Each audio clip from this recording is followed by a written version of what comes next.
Abrió los ojos sobre el frío suelo de la cocina. El vientre, duro y tenso como el cuero de un tambor, le robaba el aire.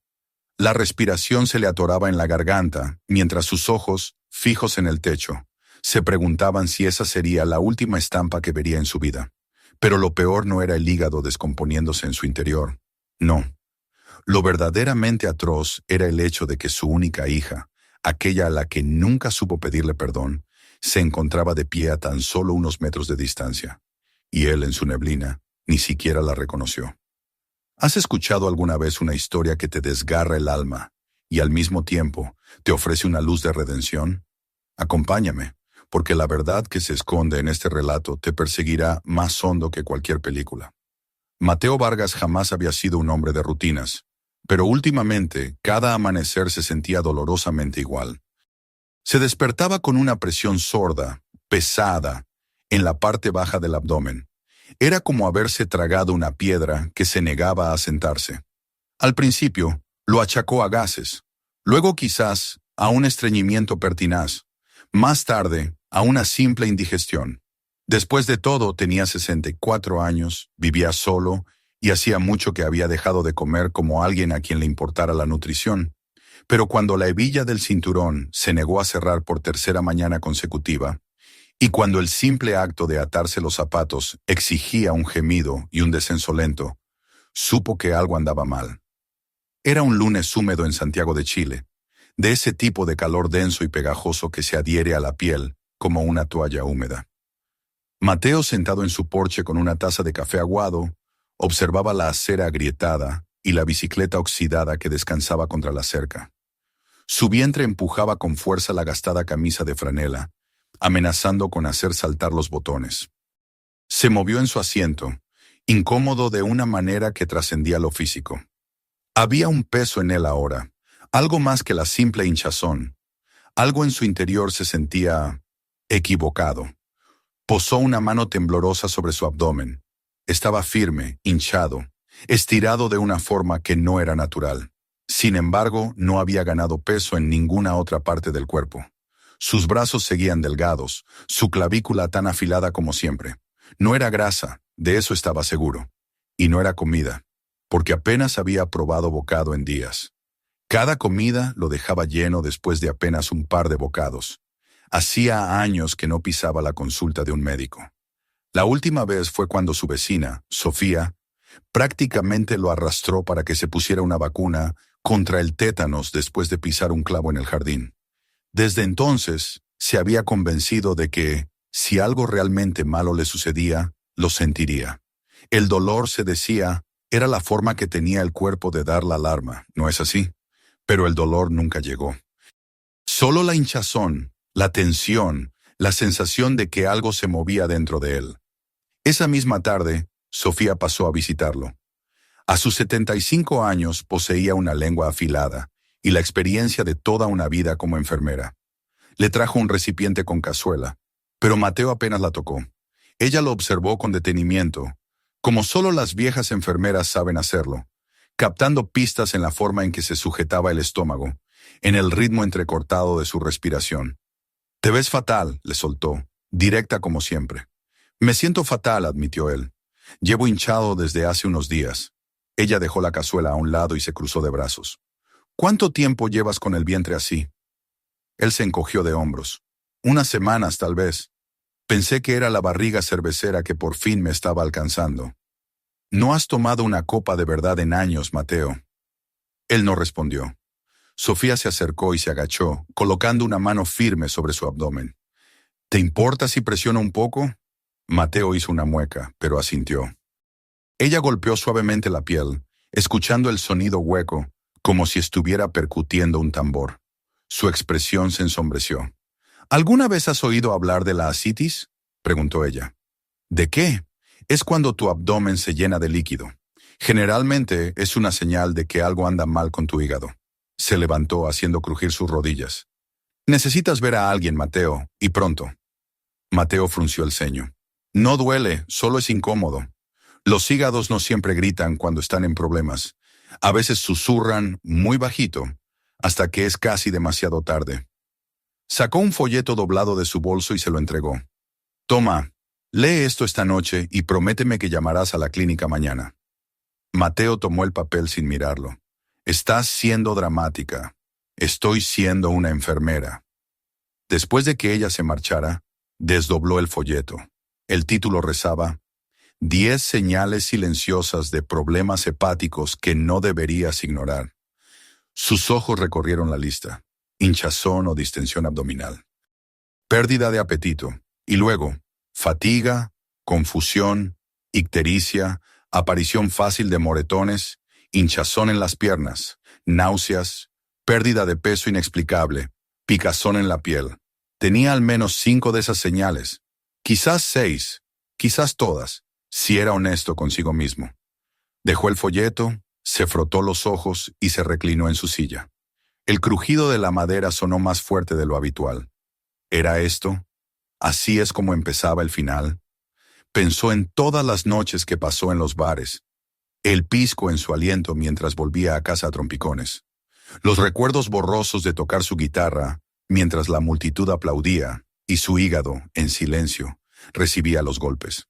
Había bajado el ritmo hacía años, después de que Clara se fuera, después de que su esposa empacara sus cosas y desapareciera sin dejar rastro.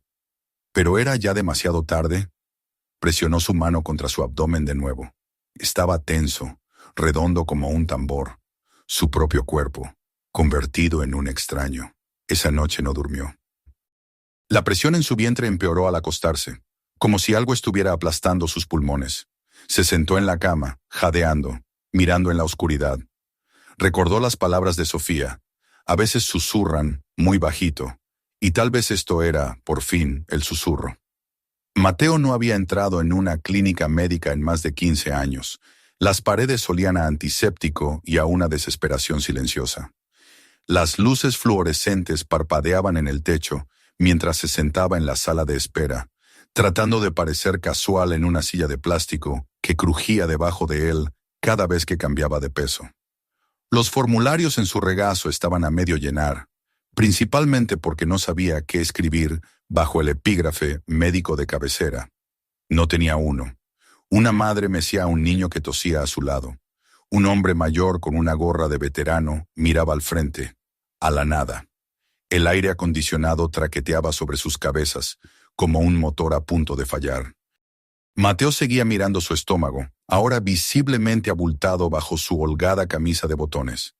Había intentado usar una vieja chaqueta de mezclilla para cubrirlo, pero solo lo hacía sudar más. Ya no era solo hinchazón, era una presencia. Recordó de nuevo las palabras de Sofía. Los hígados no siempre gritan, a veces susurran. Ese susurro se había convertido en un gruñido. La enfermera finalmente lo llamó por su nombre. Se levantó lentamente, asintiendo a nadie en particular, mientras la seguía más allá del mostrador de recepción y entraba en la sala de examen. Le tomó los signos vitales con una conversación mínima. Presión arterial alta, pulso un poco rápido. Luego le dijo que la doctora entraría pronto. 10 minutos después, la puerta se abrió para revelar a una mujer menuda de unos 30 y tantos años, con un portapapeles y una expresión seria. Tenía una confianza tranquila, del tipo que no esperas en alguien tan joven. Su bata blanca llevaba una placa con el nombre Doctora Lucía Morales, medicina interna, residente. Señor Vargas, dijo Nay, ofreciéndole la mano. Soy la doctora Morales. Lo atenderé hoy. Mateo le estrechó la mano a regañadientes. Parece que acaba de terminar el colegio. Ella sonrió cortésmente, acostumbrada al comentario. Hace casi 2 décadas en realidad. Empecemos, ¿le parece? Revisó sus signos vitales y luego le preguntó amablemente sobre sus síntomas. Mateo contó todo. La hinchazón, la pérdida de apetito, la falta de aliento. No mencionó a Sofía ni el folleto. Sin embargo, ella no necesitó que se lo dijeran. ¿Ha notado hinchazón en los tobillos o las piernas?, preguntó. Él asintió. Un poco. Pensé que era solo la edad. ¿Cómo está su apetito?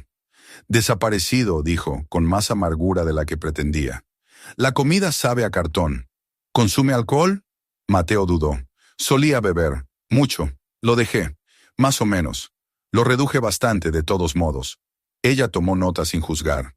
¿Hace cuánto tiempo? Hace unos 10 años, mintió. Era más bien 4. Ella golpeó su bolígrafo contra el portapapeles. Me gustaría hacerle un examen físico y una ecografía abdominal hoy. ¿Está bien? ¿Tengo otra opción?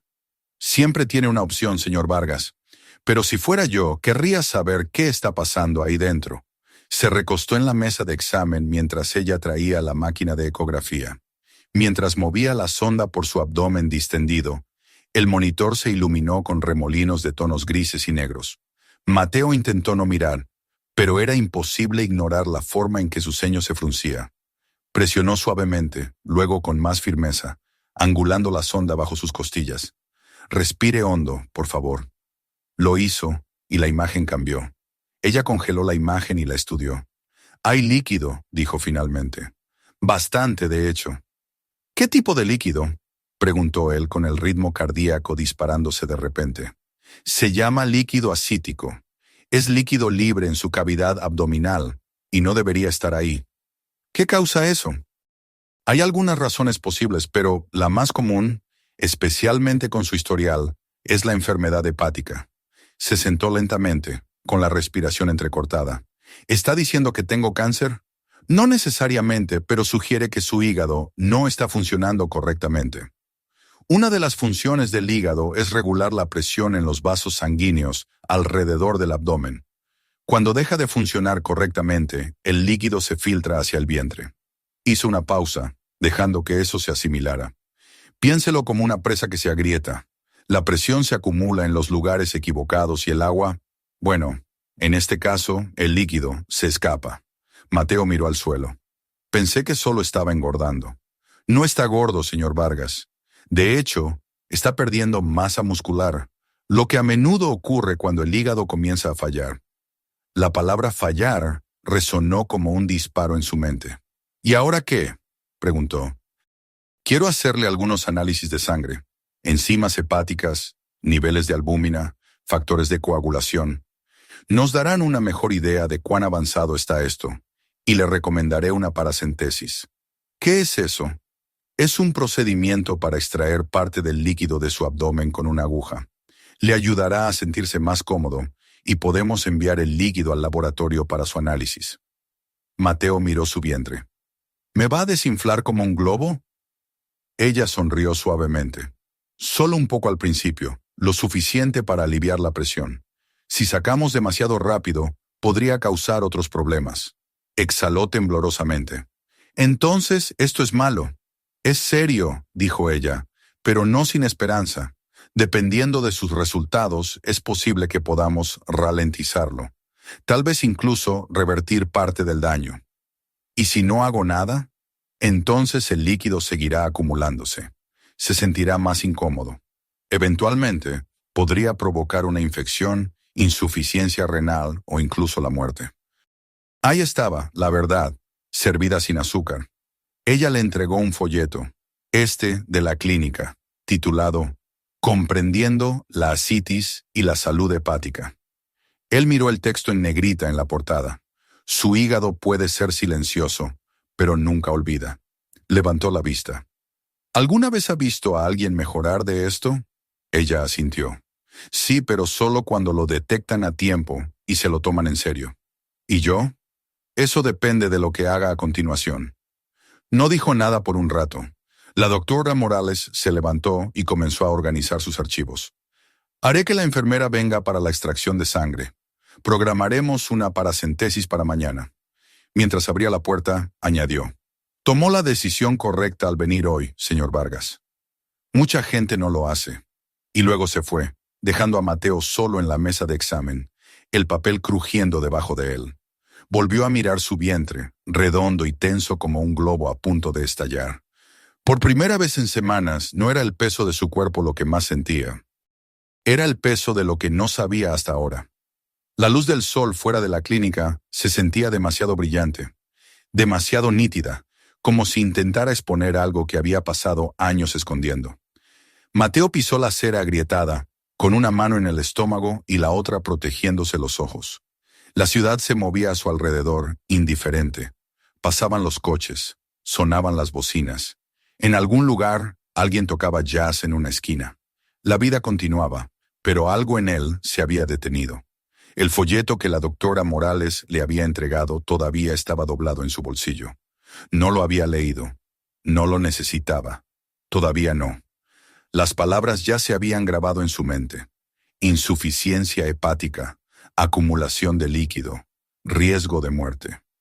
Tomó el camino largo a casa, deambulando por calles secundarias, pasando por bares cerrados y muros de ladrillo, desmoronados, pintados con murales desvaídos, de guitarristas y santos.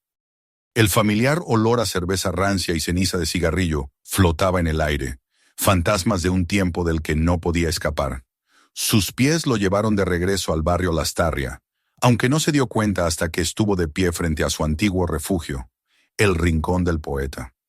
Ahora estaba cerrado, con tablas en las ventanas polvorientas y grafitis garabateados sobre el nombre que una vez fue orgulloso.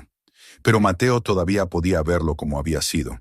Las luces, el humo, el estruendo de las risas y el suave lamento de su guitarra resonando en la bruma de la medianoche. Se apoyó contra la pared, dejando que los recuerdos vinieran. En aquel entonces había sido un fuego artificial, brillante, ruidoso y destinado a consumirse rápido. Cada noche se paraba en el pequeño escenario, con los ojos entrecerrados, perdido en la música. La guitarra no era solo un instrumento, era su voz, su confesionario, su vía de escape. Y después del último set, siempre estaba la botella. Pisco, sobre todo. Barato, fuerte, rápido. Le gustaba cómo le hacía olvidar. Olvidar las cuentas, olvidar las peleas, olvidar a la hija que lo veía entrar a trompicones por la puerta con ojos grandes y asustados. Clara se lo había advertido, una y otra vez. No solo te estás matando a ti mismo, Mateo, estás matando a esta familia. Pero él nunca escuchó. Se disculpaba por la mañana, hacía promesas, traía flores a casa. Luego, la noche siguiente, el ciclo volvía a empezar. Isabel tenía 5 años cuando dejó de correr a la puerta para recibirlo. Tenía 7 cuando dejó de hablarle por completo. Para cuando tenía 10, era más una compañera de piso que una hija. Silenciosa, vigilante, ya desarrollando la armadura que necesitaría para protegerse de él. Y luego estaba esa noche, la noche en que todo se rompió. Había comenzado como cualquier otra, un concierto tardío, demasiadas copas, una discusión a gritos con Clara por teléfono. Recordaba haber cerrado la puerta de un portazo al salir, las llaves tintineando en su bolsillo, la ira y el licor alimentando cada paso. La lluvia había sido implacable esa noche, volviendo las carreteras resbaladizas y el mundo borroso. No debería haber estado al volante, lo sabía, pero saberlo no lo había detenido antes. Y no lo detuvo entonces. Vio la figura demasiado tarde, un hombre cruzando la calle cerca de la esquina de la avenida Providencia. Hubo un destello de movimiento, un golpe seco, un horrible crujido y luego el silencio. Mateo había pisado el freno. Salió tambaleándose. El hombre yacía inmóvil bajo la lluvia, la sangre mezclándose con el agua en el pavimento. La gente gritaba. Alguien llamó a emergencias. Mateo no corrió, pero tampoco se quedó mucho tiempo. Para cuando llegó la policía, estaba sentado en la acera, con la cabeza entre las manos, el aliento apestando a pisco. Pero no se presentaron cargos. El informe de toxicología no fue concluyente. Los testigos no se pusieron de acuerdo. La víctima había cruzado imprudentemente. Había una duda razonable, dijeron. Clara no necesitó un tribunal para emitir un juicio. Hizo las maletas a la mañana siguiente y se fue sin decir una palabra. Isabel nunca miró hacia atrás. Ahora, décadas después, el recuerdo seguía siendo una herida fresca bajo el tejido cicatricial. Mateo parpadeó contra la luz del sol, se apartó de la pared y caminó el resto del camino a casa. Su casa se sentía más pequeña de lo habitual. La sala de estar estaba desordenada con reliquias del pasado. Un metrónomo roto, viejos discos de vinilo, fotografías de una vida a medio vivir. Se sentó en el sofá, buscó debajo de la mesa de café y sacó una botella de pisco a medio vaciar. El polvo se adhería al vidrio. La miró durante mucho tiempo. Esta siempre había sido su respuesta, su consuelo, su coraje, su veneno. Pero ahora solo parecía un arma. Desenroscó la tapa y se la llevó a los labios. El olor lo golpeó como un puño, agudo, acre, familiar. Hizo una pausa, cerró los ojos. Esto ya no se trataba solo de él. No si su hígado se estaba muriendo. No si caminaba hacia un colapso lento y silencioso. Bajó la botella, la dejó suavemente sobre la mesa. Por primera vez en años no tomó la copa. En cambio, se reclinó, presionó una mano contra la hinchazón de su estómago y susurró a la habitación vacía. Lo siento. No sabía a quién le estaba hablando. A Clara, a Isabel, al hombre bajo la lluvia. Quizás a todos ellos. Quizás a sí mismo. La habitación del hospital era más fría de lo que Mateo esperaba. No en temperatura, sino en espíritu. Paredes pálidas, accesorios de acero inoxidable. Una cama cubierta con papel blanco que crujía con cada uno de sus movimientos. Se sentó rígidamente en el borde, vistiendo una bata delgada que apenas le llegaba a las rodillas, con un brazo cruzado sobre el vientre como si intentara mantenerse entero. Una enfermera llamó una vez y luego entró. Era alta, de mediana edad, con ojos tranquilos y una voz que se posó sobre la habitación como una manta cálida. Su placa de identificación decía Carmen. Sus manos se movían eficientemente mientras preparaba la bandeja de instrumentos. Guantes estériles, toallitas antisépticas, gasas, jeringas, una aguja larga y varios viales. Todo parecía demasiado serio. Hoy vamos a drenar parte del líquido, señor Vargas, dijo con tono amable. Aliviará la presión y le ayudará a respirar mejor. La doctora entrará en breve. Él asintió sin hablar. Ella lo miró un momento más, luego cogió un marcador e hizo un pequeño punto en el costado de su abdomen. Aquí es donde insertarán la aguja. Puede que pique un poco, pero se sentirá mejor después. Mateo dejó escapar un largo suspiro. ¿Cuánto van a sacar? Depende. Podrían ser unos pocos litros. No se preocupe, iremos despacio. Él rió débilmente. ¿Litros? Suena como si llevara una pecera ahí dentro. Se sorprendería, dijo Carmen con una sonrisa amable. Algunas personas entran aquí con 10 litros y ni siquiera lo saben. Mateo no respondió. Apartó la vista, con los ojos fijos en las persianas que se balanceaban suavemente con la brisa del aire acondicionado. Afuera la luz del sol parpadeaba a través de las lamas como un viejo rollo de película. Una parte de él quería correr. La parte más grande, la más pesada, sabía que no podía. La doctora Morales entró unos minutos después, vestida con ropa de quirófano, con el pelo recogido en una coleta apretada. Lo saludó y luego centró su atención en la bandeja de preparación. Carmen le entregó los guantes sin decir una palabra. ¿Sigue con nosotros, señor Vargas?, preguntó Lucía con voz firme. Todavía no me he ido. Bien, empecemos. Lo colocaron en la cama, ligeramente inclinado hacia un lado. Carmen le ofreció la mano cuando el antiséptico tocó su piel, frío, agudo, como una advertencia. Él la apretó, no con fuerza, solo lo suficiente para sentir algo humano. La aguja se deslizó después de un rápido pinchazo. Al principio, solo hubo presión, luego calor, luego nada. La sensación del drenaje fue sutil pero innegable. Podía sentirlo en sus costillas, en su respiración, en el aflojamiento de todo dentro de él. Un recipiente se llenaba lentamente con un líquido ambarino a su lado, casi como jugo de manzana, pensó sombríamente. El líquido se ve claro, le dijo la doctora Morales a Carmen. Es una buena señal. ¿Cuánto tiempo me mantendrá esto cómodo?, preguntó Mateo. Unos días, tal vez una semana. Empezaremos con diuréticos y restricción de sodio, pero si el hígado no mejora, el líquido seguirá volviendo. ¿Cómo hago para que mejore? La doctora Morales dudó. Depende del daño. Sabremos más cuando tengamos los resultados de sus análisis, pero tendrá que mantenerse alejado del alcohol, vigilar la sal, mantener su peso estable y hacer un seguimiento regular. Carmen cambió el recipiente mientras el líquido seguía drenando. Mateo giró la cabeza. Se sentía surrealista, como ver a alguien succionar el pasado de su interior. La habitación estaba en silencio, excepto por el suave goteo, goteo, goteo. Lo está haciendo bien, dijo Carmen en voz baja. La mayoría de la gente se tensa. Estoy tranquilo, tragó saliva. Creo que solo estoy cansado. Cuando terminó el procedimiento, el equipo se retiró rápidamente. Mateo se sentía más ligero, pero débil, vaciado. Su estómago parecía desinflado, casi hundido. La bata se pegaba a su piel ahora suelta. Carmen regresó con toallas calientes y lo ayudó a sentarse lentamente. Odiaba necesitar ayuda. Odiaba lo lento que se había vuelto. «¿Puedo?», comenzó, luchando por preguntar.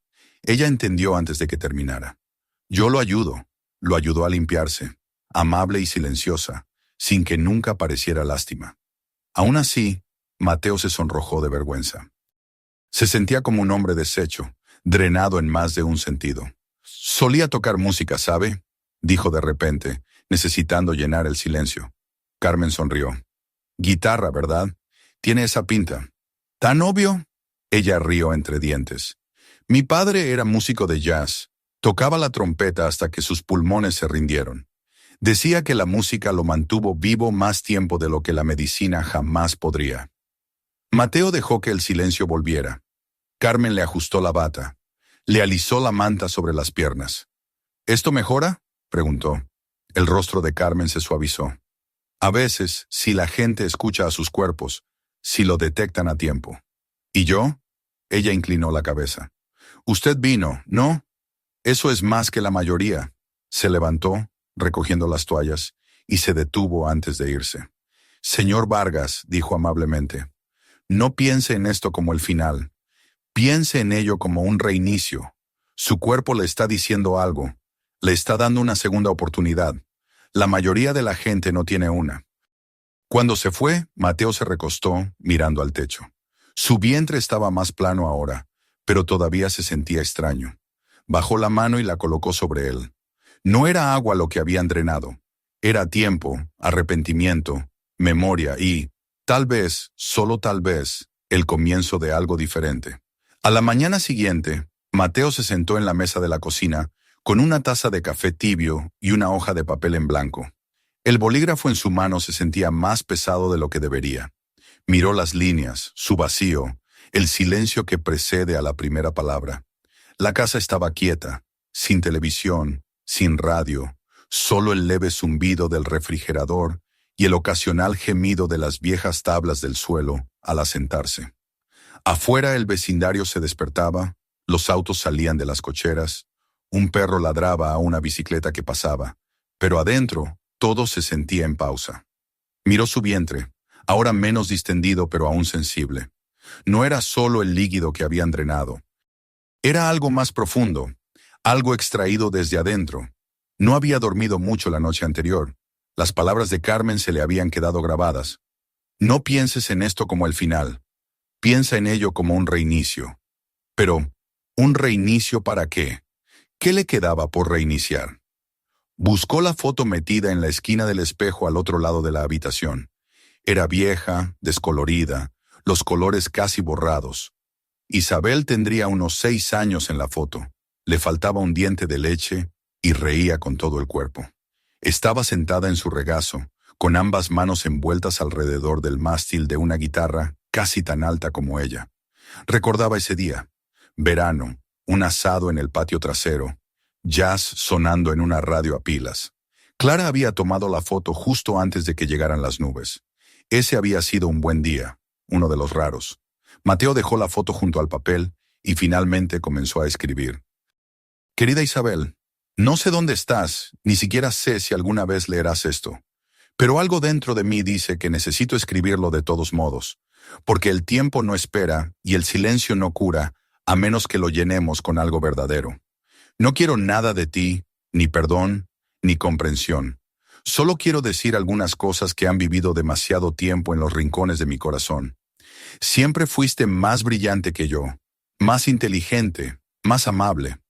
Viste a través de mi ruido, la música, la risa, el espectáculo que montaba para todos los demás.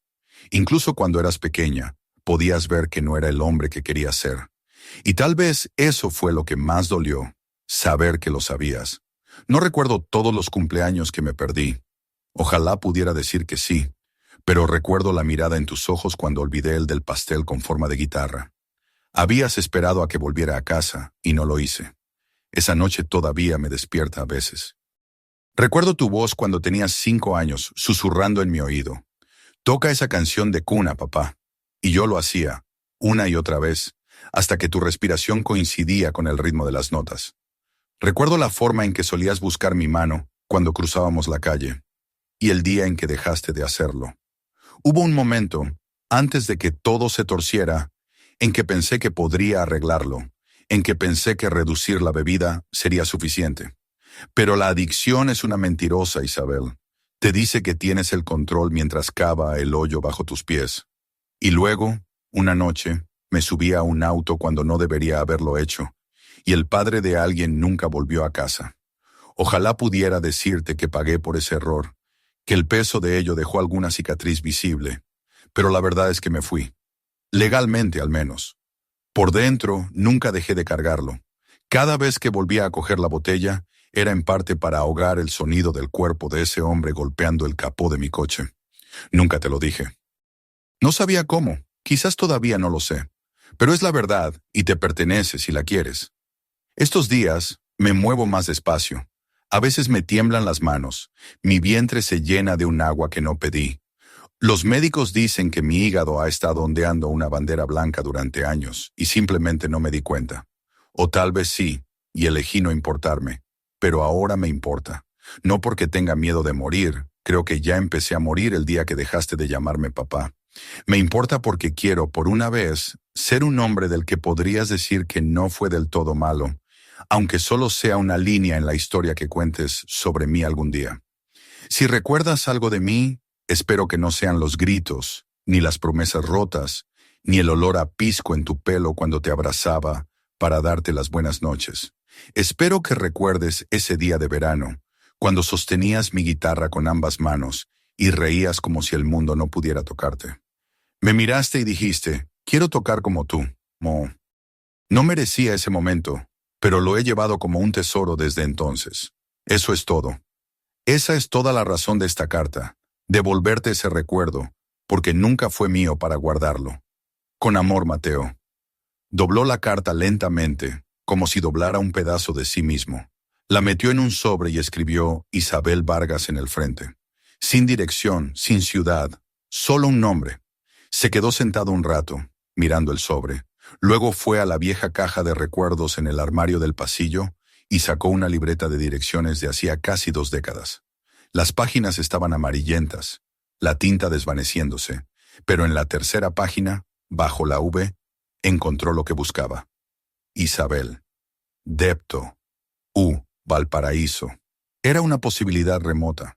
No había vivido allí en décadas, pero tal vez, solo tal vez, alguien la reenviaría. Tal vez el destino, por una vez, sería amable. Selló el sobre, le puso un sello y lo llevó al buzón de la esquina. Cuando la puerta de metal se cerró de golpe, se puso una mano en el pecho, justo sobre el lento ritmo de su corazón, y susurró. Que lo recuerde. El sobre llegó un miércoles, metido entre una oferta de tarjeta de crédito y un cupón de supermercado. Isabel casi no lo vio. No había remitente, ni ciudad, solo su nombre con una letra temblorosa e inclinada, la letra de Mateo. La reconoció al instante, aunque habían pasado más de 20 años desde la última vez que la vio en una tarjeta de cumpleaños o en un permiso escolar.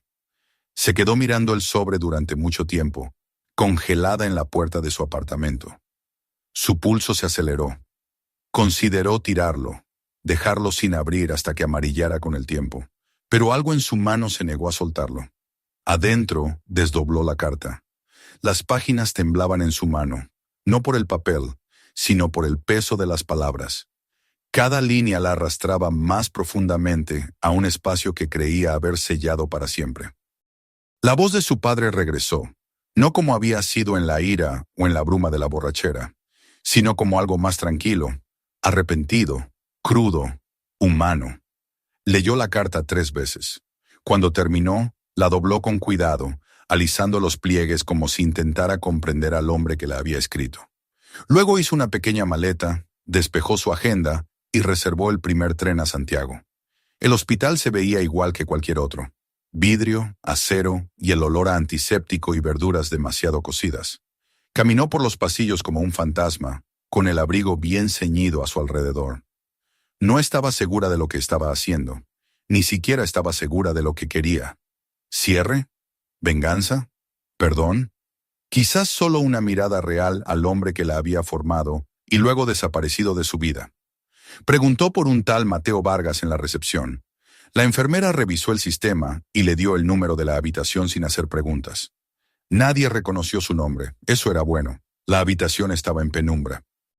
Mateo yacía en la cama del hospital, medio girado de lado, con una mano apoyada en el pecho.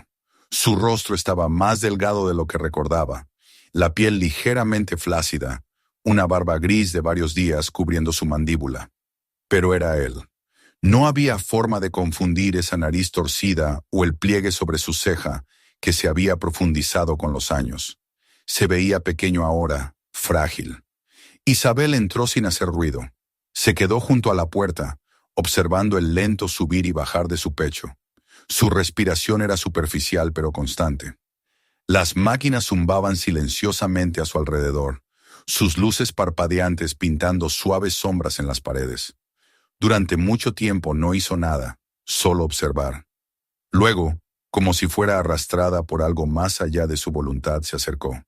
Se sentó en la silla junto a su cama, la misma silla en la que se había sentado de niña cuando él practicaba con su guitarra. La misma posición, diferente tiempo, diferente hombre. No habló. Las palabras se sentían peligrosas, como si pudieran abrir algo demasiado frágil para sobrevivir al aire. Extendió la mano lentamente y tocó la suya. Estaba cálida, seca. Enroscó sus dedos alrededor de los de él suavemente. Mateo se movió. Sus párpados se agitaron y luego se abrieron. Sus ojos, todavía de ese mismo azul tormentoso, parpadearon contra la luz. Giró la cabeza y por un momento simplemente se miraron. Ella no sonrió. Él no habló. No había reconocimiento en sus ojos. No del todo, pero algo parpadeó. Confusión primero, luego curiosidad, luego suavidad. «Hola», dijo él con voz ronca. «Hola», respondió ella con la voz más firme de lo que esperaba. «¿Es usted del hospital?» Ella asintió. «Solo de visita». Él miró sus manos unidas, luego de nuevo a su cara. «Me recuerda a alguien». Se le hizo un nudo en la garganta. «Quizás». Él no insistió. Simplemente cerró los ojos por un momento, dejando que el silencio los envolviera como una manta. Luego susurró. «Tiene manos amables». Ella no respondió. No podía. Se sentó con él así durante casi una hora, sin que ninguno de los dos dijera mucho. Él entraba y salía del sueño. Cada vez que abría los ojos, ella seguía allí. Y aunque no volvió a preguntarle su nombre, nunca le soltó la mano. En un momento dado dijo, «Escribí una carta». «Lo sé», respondió ella. Él asintió, como si eso tuviera sentido. «No pensé que nadie la leería». «Yo sí». «Bien», susurró. «Eso es bueno». Otro silencio. Luego, más para sí mismo que para ella, añadió. «Es curioso cómo algunas cosas tardan toda una vida en decirse». Cuando volvió a dormirse, Isabel se levantó. Lo miró, estudiando las líneas de su rostro, la frágil respiración entre sus costillas. Trazó el aire sobre su frente con los dedos, casi tocándolo pero deteniéndose justo antes. Caminó hacia la puerta. Luego se detuvo, mirando hacia atrás una última vez. «Recuerdo la canción», susurró. Luego se fue. El dolor llegó de repente, como un cuchillo en su costado. Mateo intentaba alcanzar un vaso de agua cuando sus rodillas cedieron. Se desplomó en el suelo de su cocina, agarrándose el abdomen, con el sudor corriéndole por la espalda. La habitación giraba. Su respiración se volvió superficial, irregular. Cada inhalación se sentía como tratar de aspirar aire a través de una puerta cerrada. La ambulancia llegó en 15 minutos. En urgencias, los monitores pitaban salvajemente. Su presión arterial estaba bajando. La fiebre se disparó. Una tensa conversación se arremolinaba a su alrededor. Términos que solo entendía a medias. Peritonitis, infección bacteriana espontánea, cirrosis descompensada. Pero una palabra destacó, clara como un trueno. UCI. Para cuando lo llevaron al pasillo estéril de la unidad de cuidados intensivos, Mateo apenas podía mantener los ojos abiertos.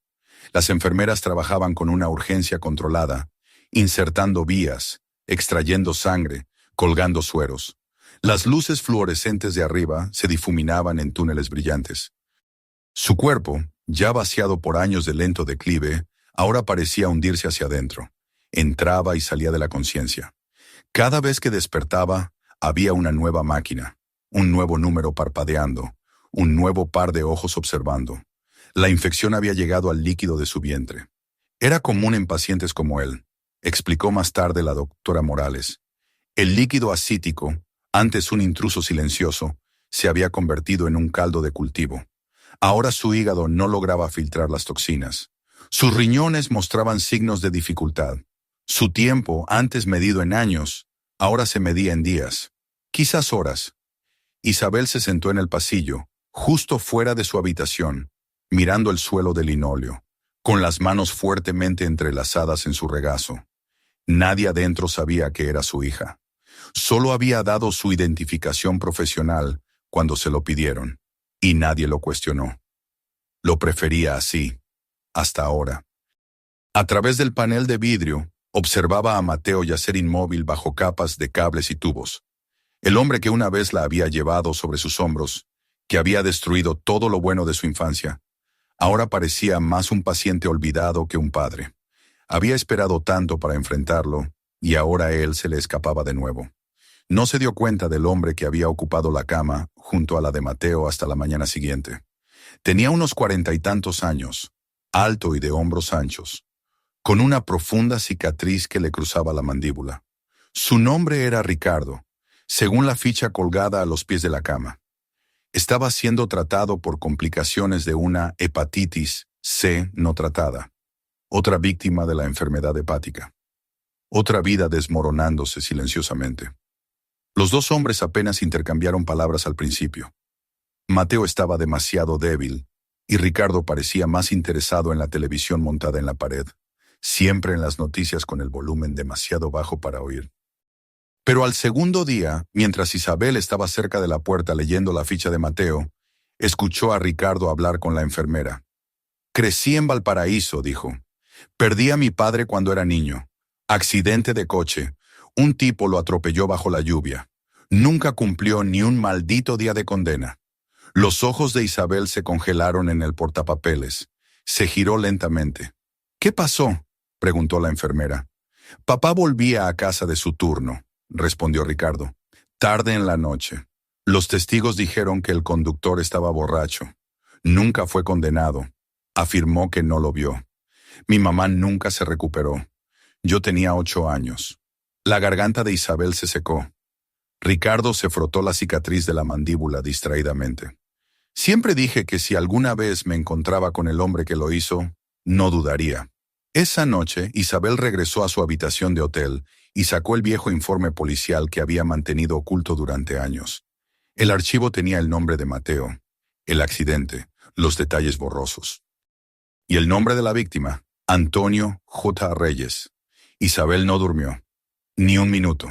A la mañana siguiente, entró en la UCI y encontró a Ricardo de pie junto a la cama de Mateo, con los brazos cruzados. «¿Cree en el karma?», preguntó sin mirarla. Ella no dijo nada. Él señaló a Mateo. «Es él. Apostaría mi hígado a que sí. Su nombre, su edad, la forma en que cojea, el mismo tipo». «¿Está seguro?», preguntó ella. Él la miró finalmente. «¿Qué importa? Ya está a medio camino de la tumba». Isabel dudó. Podría ser elegible para un trasplante. Ricardo se burló. «No debería recibirlo. Si aparece un hígado, no merece vivir más que mi padre». Isabel sintió que algo se retorcía en su estómago.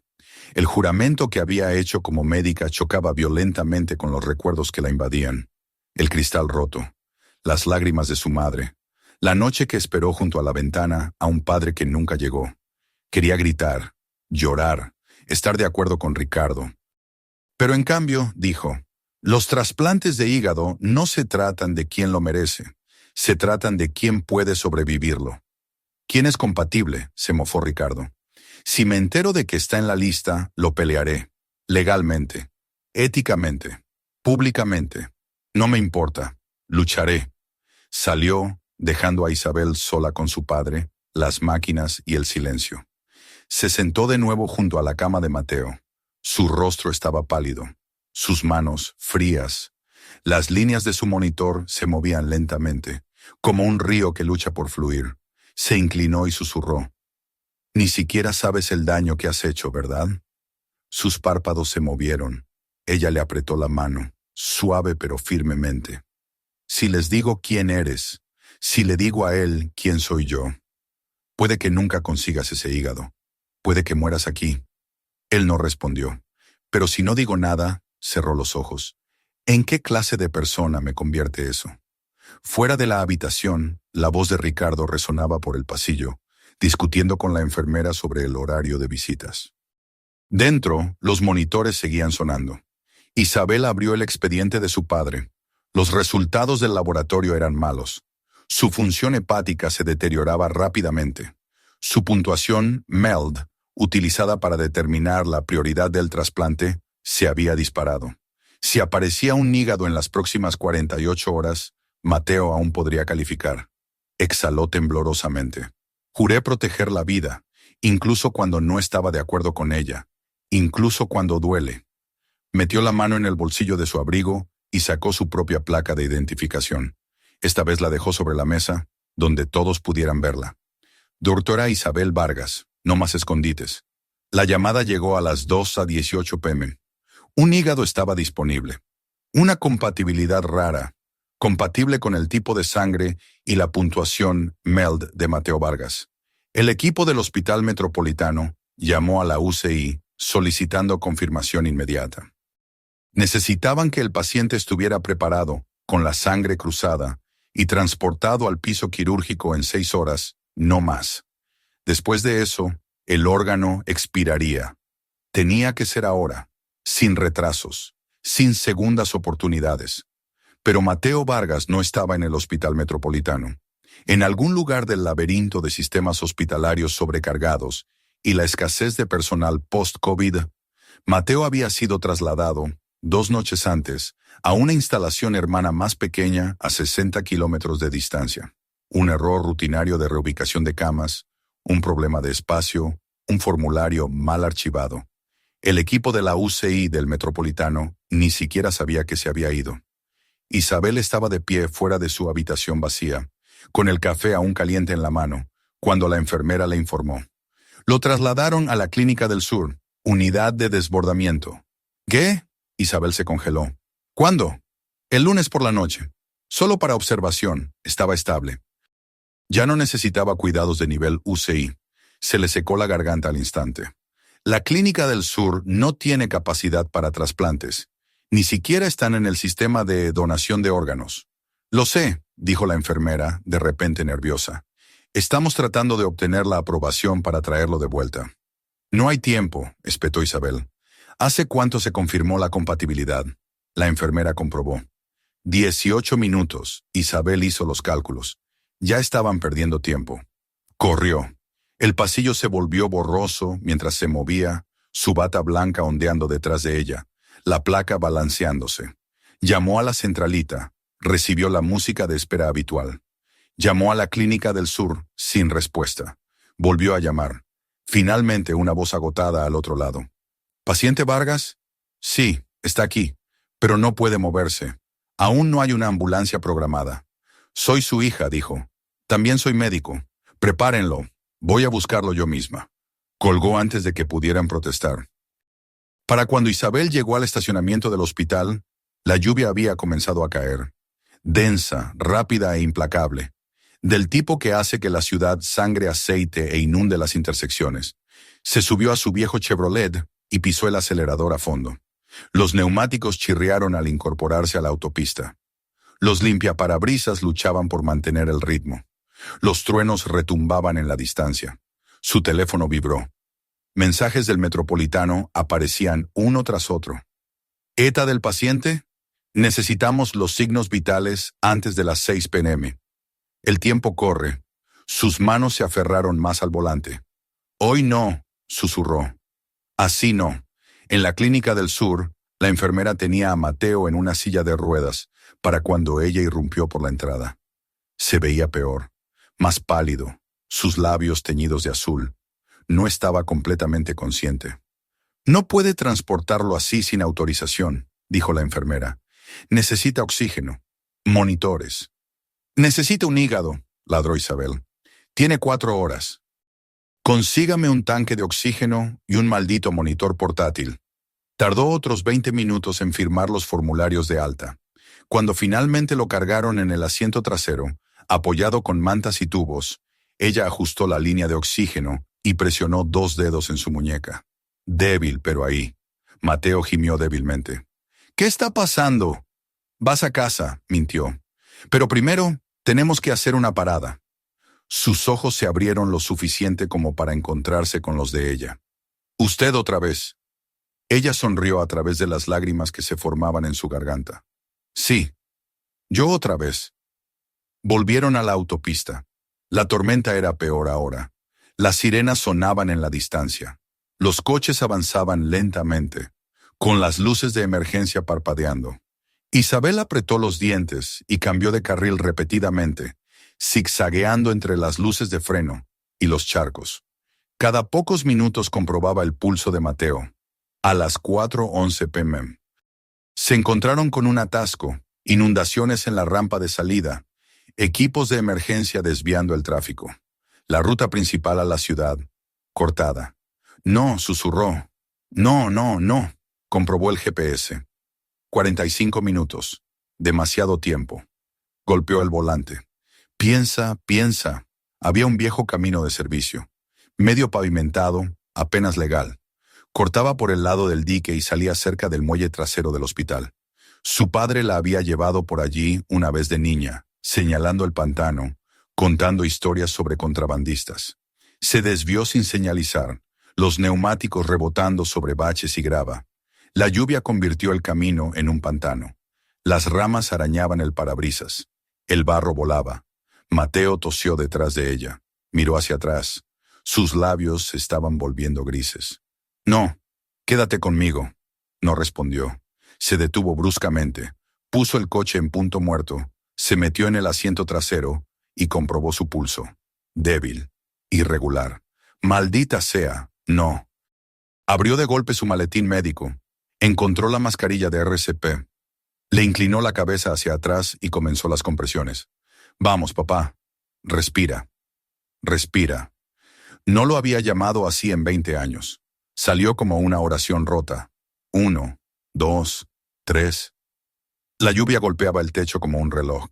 Le dio 2 respiraciones y luego reanudó las compresiones. Después de 30 segundos, él jadeó. Fue superficial, pero fue una respiración. «Oh, Dios mío», susurró. Viejo terco e imposible.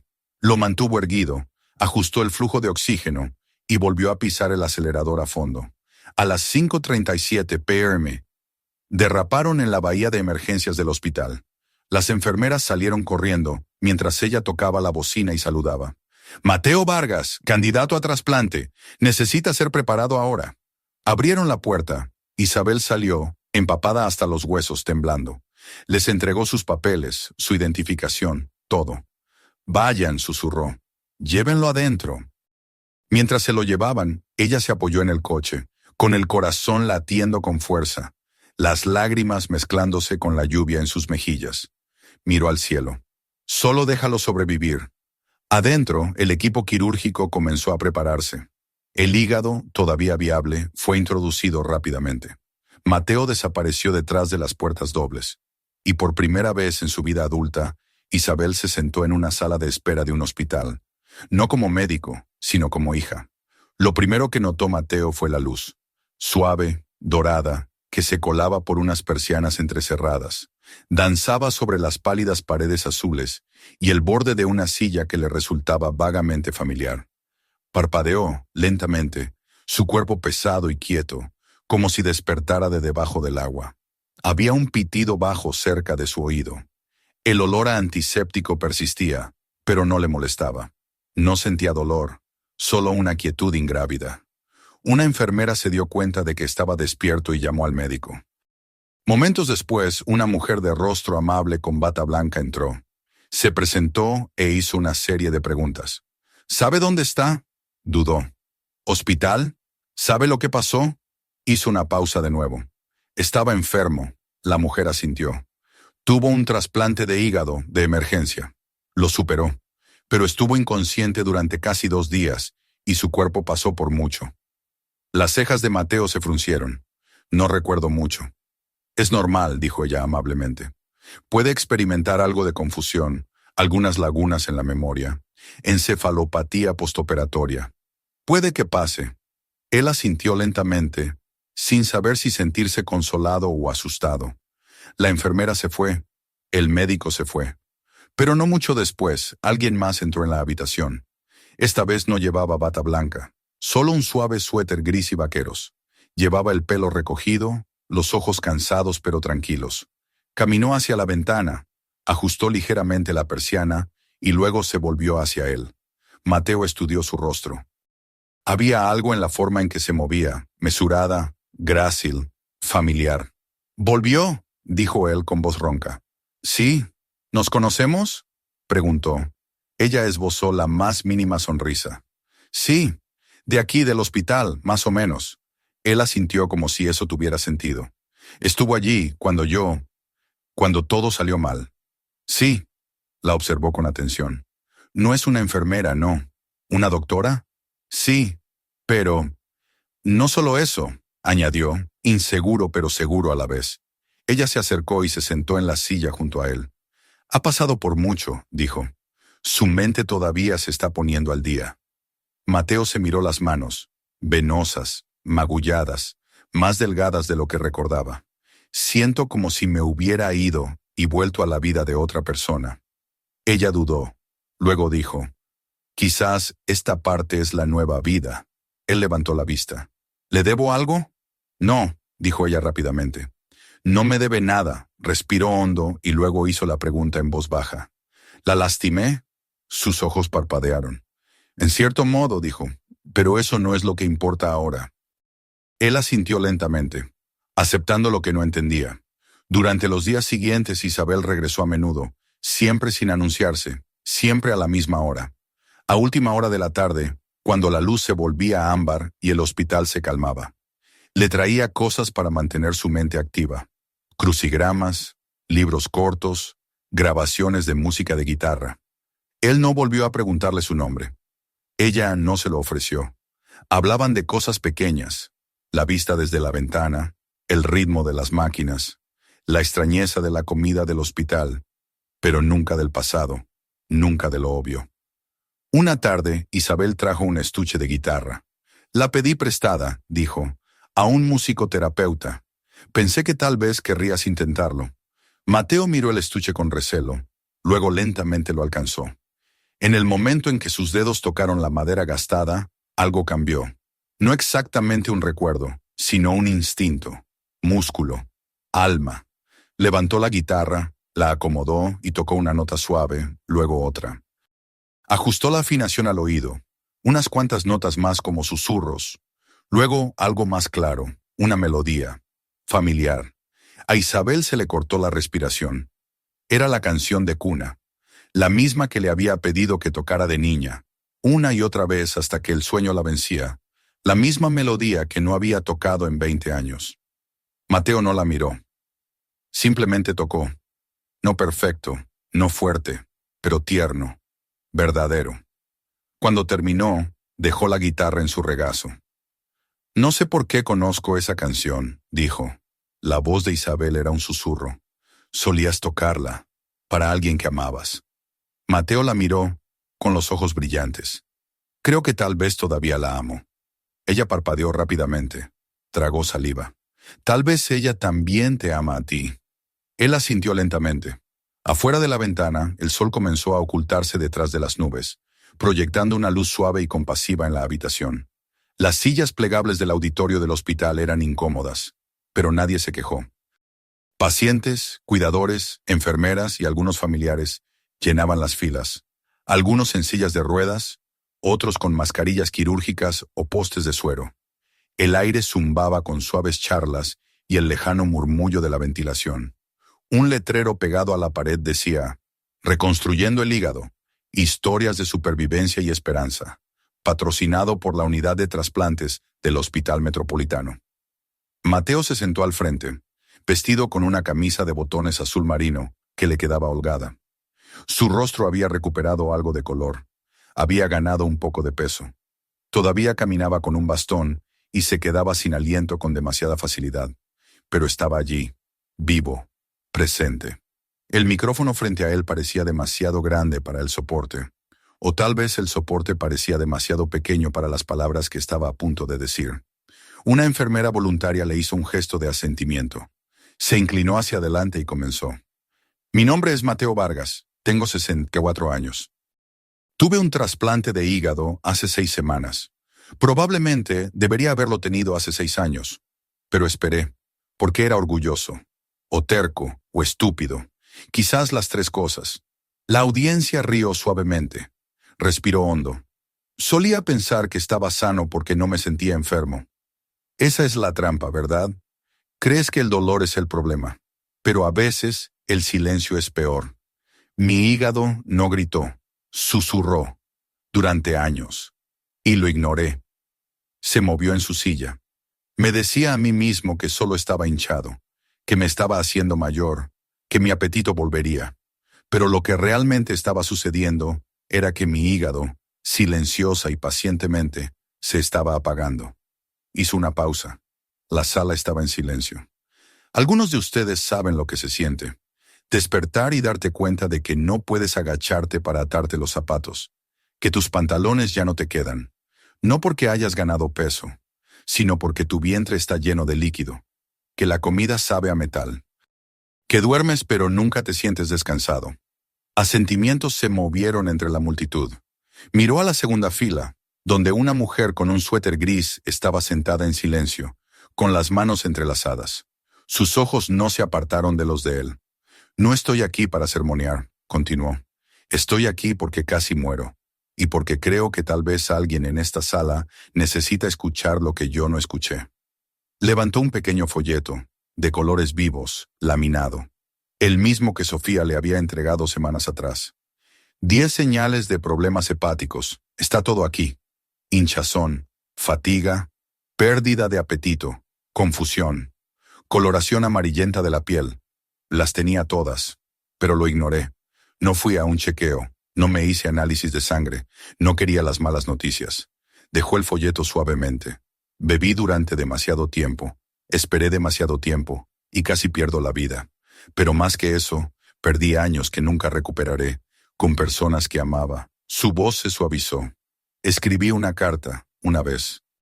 No sabía si llegaría a la persona a la que estaba destinada. La envié de todos modos, y esa carta me salvó. Miró a la audiencia. Si todavía tienen tiempo, llamen a alguien que necesite escuchar su voz. No esperen a que un hígado les enseñe a vivir. Silencio. Luego un aplauso disperso. Luego más. No atronadores, no dramáticos, sino reales. Se alejó del micrófono y volvió a su asiento, con el corazón latiendo más fuerte que el día de su cirugía.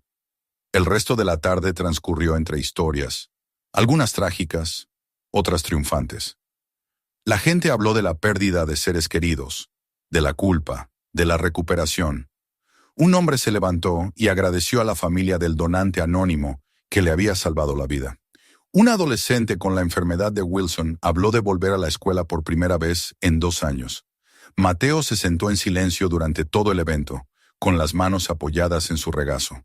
Pero sus ojos seguían desviándose hacia la mujer de la segunda fila. Ella no habló. No se acercó, pero cuando sus miradas se encontraron, algo pasó entre ellos. Algo silencioso, antiguo, inquebrantable. Después del evento, Mateo salió al patio detrás del hospital, con el estuche de la guitarra en la mano. El aire olía a hierba mojada y a café de cafetería.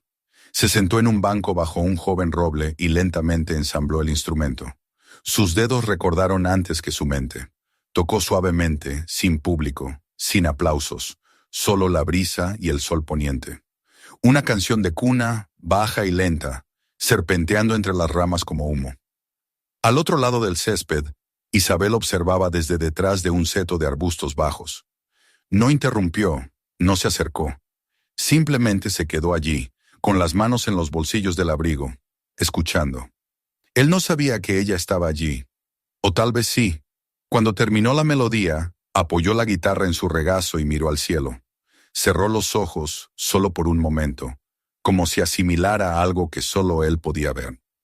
Luego en voz baja, susurró a la nada. Espero que recuerdes esta parte. Algunas historias terminan con una resolución, otras terminan con ecos. Mateo nunca recuperó todos sus recuerdos, no como los tenía antes. Algunos días eran más claros que otros. Todavía olvidaba nombres, perdía las llaves, se perdía en las conversaciones. Pero la música se quedó. Las canciones vivían en sus manos, y de alguna manera la canción de cuna nunca se fue. Ahora tocaba en el parque todos los domingos. Mismo banco, misma guitarra. La gente se detenía a escuchar, no porque tocara perfectamente, sino porque había algo en el sonido, curtido, honesto, cálido como el sol de la tarde. Los niños bailaban. Las parejas de ancianos se tomaban de la mano. Los extraños sonreían sin saber por qué. Y a veces Isabel se quedaba al fondo, no demasiado cerca, no demasiado lejos, observando. Nunca se lo dijo.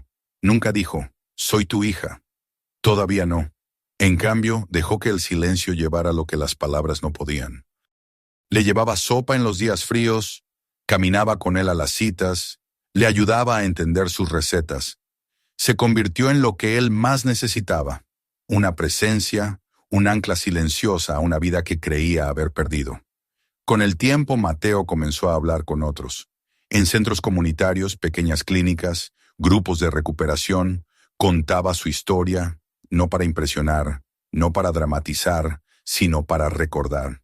Sostenía el folleto, arrugado y manchado ahora, y decía, si tienes el vientre hinchado, si se te ha ido el apetito, si te sientes cansado todo el tiempo, puede que no sea la edad, puede que sea tu hígado hablando. Y créeme, quieres escuchar antes de que empiece a gritar. Hablaba del análisis de sangre que tardaba 10 minutos, de la cita que esperó 5 años para hacer, de la copa que siempre pensó que podía controlar hasta que lo controló a él. Hablaba de arrepentimiento, sí, pero también de redención, no del tipo dramático, sino del tipo lento, del tipo silencioso, del tipo que comienza pidiendo ayuda y termina con una nota musical que alguien más recuerda. Y siempre terminaba sus charlas de la misma manera.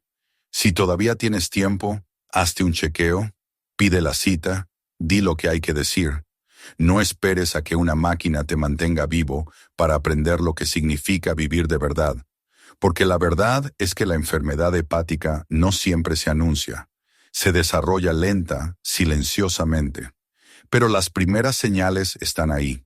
Vientre hinchado, hinchazón de piernas, fatiga, náuseas, cambios de peso inexplicables, y un simple análisis de sangre puede ahorrar años de dolor. Si tú o alguien que amas ha experimentado estas señales, no esperes. Habla con tu médico, pide pruebas de función hepática. Tómate tiempo para ti, no algún día, sino ahora. Y si esta historia te recordó a alguien, compártela. Si te recordó a ti mismo, actúa. No eres demasiado viejo, no es demasiado tarde. Y la curación no siempre comienza con la medicina. A veces comienza con una carta. Gracias por escuchar. Si eres una mujer que escucha esta historia ahora mismo, quiero que te detengas un momento y escuches algo que aprendí demasiado tarde en la vida. Solía pensar que la fatiga era solo la edad, que mi vientre creciente eran solo unas cuantas comidas de más. Empecé a usar ropa más holgada para ocultar el cambio. Ignoré la hinchazón, el tinte amarillo en mis ojos, la hinchazón en mis tobillos. Le seguía diciendo a mi hija, mamá solo está un poco cansada. Pero la verdad era que mi hígado estaba gritando y yo estaba en silencio. Si pudiera volver atrás en el tiempo, iría al médico antes. Solo un análisis de sangre, una simple ecografía, un chequeo que siempre posponía porque estaba demasiado ocupada cuidando de mi esposo, de mis nietos, o demasiado asustada de escuchar algo malo. Pero la peor noticia es la que llega demasiado tarde. Si te sientes cansada todo el tiempo, si tu vientre se está hinchando y no sabes por qué, Si has perdido el apetito, o tu sueño no es reparador, o algo en tu cuerpo simplemente se siente mal, por favor, confía en ese sentimiento. Hazte un chequeo. El hígado es uno de los órganos más silenciosos del cuerpo, pero cuando empieza a hablar, a menudo ya está en problemas. No esperes a una cama de hospital para darte cuenta de que podrías haber cambiado tu historia. No hablo como paciente, hablo como madre, una que aprendió su lección un poco tarde y reza para que tú no tengas que hacerlo. Por favor, hazte una prueba de hígado. Hazlo por ti misma y por las personas que te aman.